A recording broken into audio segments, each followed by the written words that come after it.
Hey guys, welcome to another Gauging Gadgets tutorial video. In this video, I'm going to show you how to actually submit a request to Netflix to add content to their library. So one of my biggest gripes about Netflix is they have a very limited library. It seems like more and more it's mostly only their own titles. So using this tutorial, you'll be able to submit different names of movies or TV shows that you want them to add to their library. I think if enough people actually requested certain shows, they would actually add it to their library and listen. So let's go ahead and get started. First thing you need to do is log into your Netflix account. Then go over to the Manage Profile area right here and go down to Help Center. Once we're in Help Center, we're going to go to the quick links and then select Request TV shows or movies.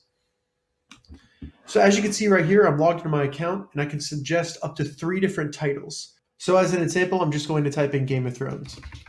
Submit.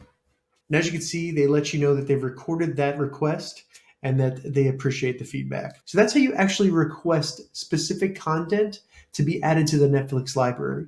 If you have any questions about this, leave a comment below. I'll get back to you as soon as I can. If this video helped you, give it a thumbs up, and please consider subscribing to my channel, Gauging Gadgets, for more gadget reviews and tech tutorials. Thank you so much for watching.